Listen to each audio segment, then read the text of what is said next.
What's up, everyone? Welcome back to the Collider Media Studio at the Cinema Center at South by Southwest 2025. So excited to talk Idiotka. Congratulations. This one was quite the fun ride, and I can't wait to dig into like all the exceptional accomplishments that we have to talk about with the three of you right now. So congratulations. Thank you for being here. Thank you for having us. Thank you for having us. Thank you. Here's the worst question I can ask. It's coming your way. So Ready. Because we're celebrating a film festival debut, our viewership will not know about your movie just yet. Can you give a brief synopsis? Yes. So Idiotka is about a floundering fashion designer who competes in a reality TV show called Slay, Serve, Survive because she really needs the cash prize to save her Russian babushka's apartment. And she lives in West Hollywood, California. And as the competition intensifies, she meets, a sly producer, Nicole, played by Camila. And Nicole really pushes Margarita to sell her skin and turn her family's sob story into spectacle. So it's sort of a, investigation of how we have to exploit and expose ourselves as artists. Very well said. That was impressive. She's very eloquent, I must say. I'm always curious to see like what comes out, if it's a log line or like a more thorough explanation. And I honestly, I appreciate it because you set the tone quite nicely. And UT is one of my favorite parts of the movie, which is the fact that it's fun, but it's got layers and something more to offer. So digging into the development of the story now, this is one of my favorite questions to ask. What was idea number one, the thing that started this all? But then also, did you have a break story moment along the way that kind of signaled your idea was now whole? Wow, perfect. I mean, it's like what happened. So yes, this idea started about, let's say, 4 to 5 years ago. I had just moved back to Los Angeles and was living in an intergenerational household with my Russian Jewish family, my grandma, my parents, my sister, my boyfriend.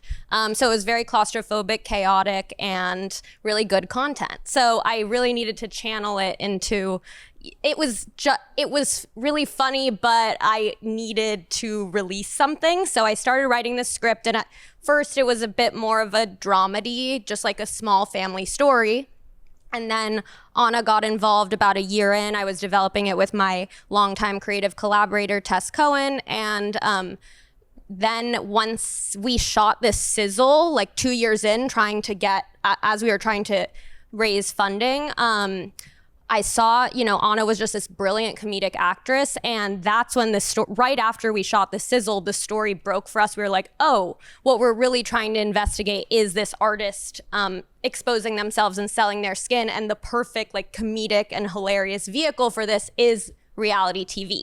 So it was a click because I knew I wanted the character to be on a stage of sorts, but this reality TV competition setting just created this perfect engine wherein we could just, have so much fun. And being from LA and knowing all the kooky characters that come from my beloved hometown, it just was so fun to then expand and get the celebrity judges in and get Owen Thiel to be the host and get a character like Cammy's who was pushing the story along and asking these deep thematic questions, but in this fun, fabulous fashion setting. A bajillion follow-up questions. The first thing I wanted to go back to was the sizzle reel, because we're celebrating independent cinema and a first feature here. It's not easy to get a first feature off the ground. So when you're putting together that sizzle, what are some top priorities you have so that you can convey your vision to the people that are gonna have to back it to get it a green light? Yes, I think the best advice I got about the sizzle was almost write it as if it's a trailer. So I just, we had this script and obviously it was still gonna go through so much work, but I chose something we could do for no budget. We shot it in my grandma's apartment. The actors just, came out and worked for nothing. It ended up only being 2 minutes long, which the bite-sized aspect of it, I think really helped people be like, okay, fine, I'll watch something that's 2 minutes. And it was just about showing the fashion, which we pulled, my sister's wardrobe is what we pulled from. So just being scrappy at every stage of this process, but for a sizzle, you just need to make sure it's shows that you have an original aesthetic. Do you have anything to add? And it really was the foundation of our collaboration, because I quickly understood what Nost was like on a set and how she directed. I got a huge faith in her editing instincts. I edited it. Because the tone was so sharp and I could see the movie very clearly. And it was very sweet because we showed it as we were bringing people onto the project. We showed everyone. Saweetie, who plays one of the judges, showed up on the first day and she was like, "I loved you in the sizzle." And I was so moved that because it just, I think everyone then knew what they were signing on for, that we were making this kind of expanded version, but the sizzle had something very true to your ethos about it. Oh, it makes all the It was sense an in the incredible world. sizzle. Like it was so captivating and like completely sold the tone of the film. I was about to say you should release it eventually. You'll release a trailer for the finished film, but I am kind of curious. One of the other follow-ups, because you brought up the reality TV element, and I'll ask this on my interview series every once in a while just for fun because it applies to your movie right now. I'm going to ask it here. If each of you could be on, the reality TV show or the game show of your choice, what would you pick, and could you actually win it? Good question. I think about it all the time. Perry, your questions are getting a little too good lately. Yeah. I'm going on Wheel of Fortune and I will win. Ooh, this is so bold of me to say. I think I'd be really good on Survivor. And I watched it. My family watched it growing up, but I think, I don't know, actor's mind for psychology, but then also I was an athlete growing up, and I think just kind of the physical aspects I might enjoy. I don't know, I would probably be driven completely crazy, but I might have a good time. A friend was just telling me about a Survivor party she does with her friends where someone orchestrates the whole thing, and one of the challenges is eating bugs. No, and it's so crazy. I said I would eat the bug because I don't know, you just do it, and it was a whole damn buffet of it. Would you be able to do that stuff? I don't know. As I'm thinking about it, this might just be coming out of my love for Mike White. Yeah, that's totally fair. I guess I would say Shark Tank just because You would be great on Shark Tank. I'm really working on my pitching. I get it. Her pitching abilities. I've been working on my pitching, and also a huge fan of Mark Cuban, who gets a special shout out in this film. So I think just in honor of making everything meta, I would choose Shark Tank. Solid choice. I'm struggling to think of competitive shows that I watch. I feel like the reality TV I watch isn't it's like Love is Blind or something, which I don't know that you can really, I guess you can win that. Can you win Love is Blind? Kind of. You can win Love Island. Yeah, I oh would my be God. voted off immediately, Love Island, because I would not find love, but I would be having so much fun with my girlfriends. I feel like that's a form of winning on that show, though, Absolutely. right? Kind of? All right, back to the making of this movie. Camila, I'm going to come your way first. And I kind of teed this up a little earlier because I was telling you, I saw Lily at Sundance with Helen Harper. I saw her here with American Sweatshop, which is also phenomenal. And I saw Cole last year at South by. I'm seeing him again this year at South by. And then I think about Madeline, who's running around producing strangers movies, which is something else. And now you're back here as well. And it just makes me wonder, what was it about maybe the Riverdale experience that gave you all the itch to make stuff on your own and be leaders, and also gave you the tools to be able to do it? Once again, a great question, Perry. Honestly, I think it's two things. One of them is that throughout the course of making Riverdale, we're kind of every episode there's a new director. And so what becomes the through line really is us, and we're becoming co-creators with each other, making the show. And so I think in some way we all kind of started to have agency over the creative choices in the show, whether or not that was in tandem with the showrunner. It was more just we were crafting these characters and we were crafting the stories that we wanted to tell with the characters. So I think that gave us some creative autonomy that maybe we wouldn't have had without it. And then the second thing, I think when you're on a show for so long, you start to really have an understanding of what you want to do when it's over. And I think that becomes clearer with time. And actually, I'm going to add a third thing, which is that show, we did everything you could imagine. There wasn't a single thing we didn't do. Every genre we played with and experimented with, every storyline. Every time someone says something, I'm yeah, we did that on Riverdale. Superheroes, yeah, we did that. Harvesting organs, yeah, we did that. So I think that just really opened up our minds to different creative avenues. I love that. I just get very excited when I see folks who get a really big platform from a show like that, using that platform to lift up first-time feature filmmaker up, because it's important. Certain movies would not get made unless you're all doing what you're doing. So keep doing it, please. And I'm coming your way. Okay. This movie is a big deal. This is your first time leading a feature film. Huge accomplishment, and like, you absolutely crush it. Ideal anchor for this film. What does it mean to you to finally get that opportunity, and why are you glad that it happened with this movie of all movies? Wow, your question. Yes, we were just saying at lunch, I think it's a really good case for putting out in the universe what you want, because I had gone to dinner with a friend of mine and we were kind of talking about our dreams for the new year, and I said that I felt so lucky to have done a few scenes in really high quality projects, but that I was really looking for something that I could be number one on, to be totally frank. And he said he had just read this script that made him think of me, and he wanted to connect me with Nastasya, and it really was because I just said that was what I was looking for. And then my standards weren't high. I was kind of going to do whatever version of that came my way, and I just could not have gotten luckier. Full stop, the month shooting this was one of the best months of my life.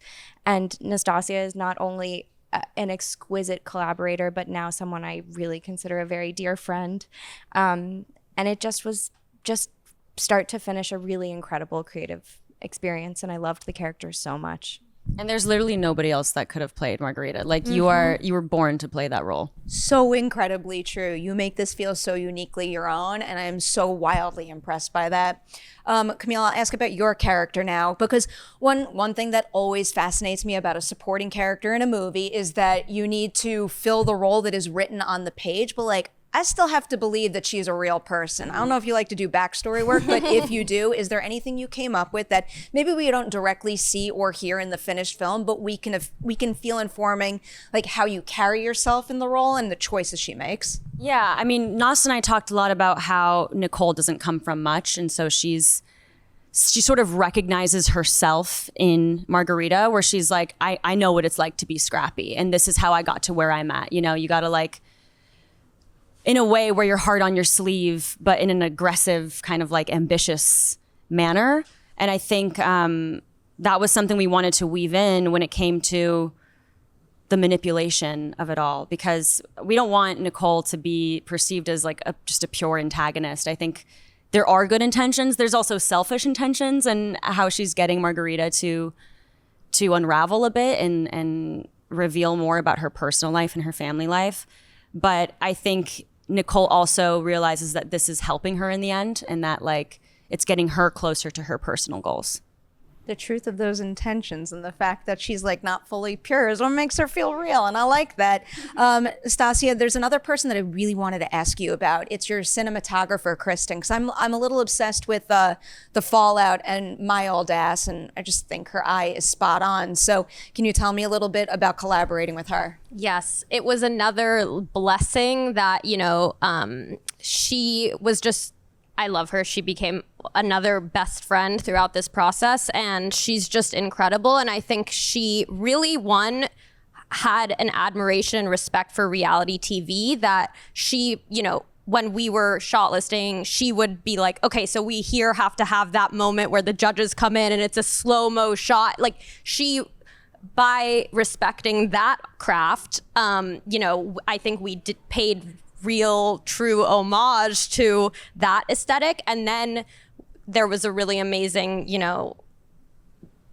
the duality, I guess I could say, with this more naturalistic POV that we see when Margarita's at home, and K2, as she's known amongst us, and I just really, there are two different lens types even, and I think and that one was shot on stick, so like handheld, which I think, not handheld, like locked off. And I think for a first feature, I was really impressed by, like, okay, let's take the bold choice to not do that frenetic handheld thing that you're used to and take a harder, approach of like, okay, how will we kind of create frames within frames and make it feel almost like a painting in that naturalistic POV. So I just had the best time working with her. She's also so fun and funny. And I think for a comedy, having a DP who's not too self-serious and gets the joke and gets the humor and makes actors feel comfortable. I mean, I would be lucky to work with her again and again. Oh, I love it. Sounds like you have the best team ever here. Yep, And that makes me so really happy.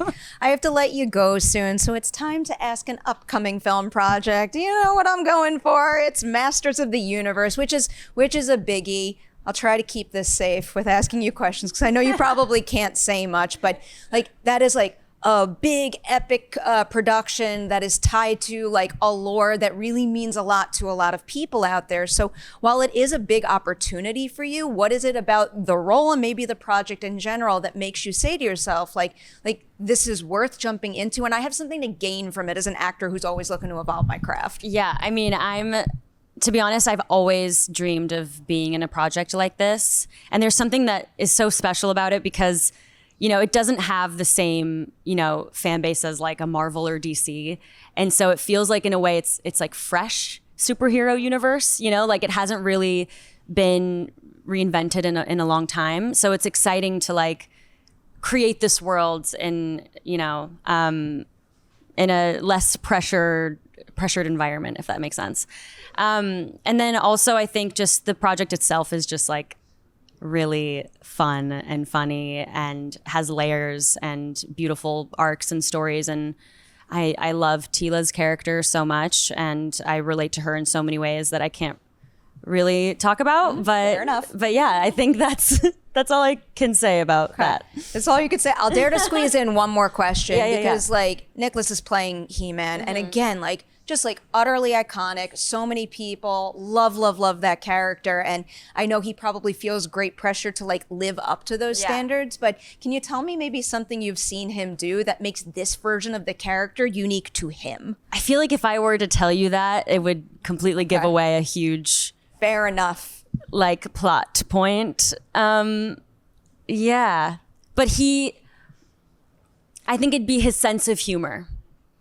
He's very funny. Very, very talented and very funny. I would believe that. Also, that's a good tease. It's just makes me excited to experience something new within that character and the world. I love it. I love your movie too. Seriously, biggest smile on my face, filled my heart. Huge congratulations to all three of you. And thank you for coming by and sharing some of your experience Thank with you us. for your wonderful questions. Always. We love you.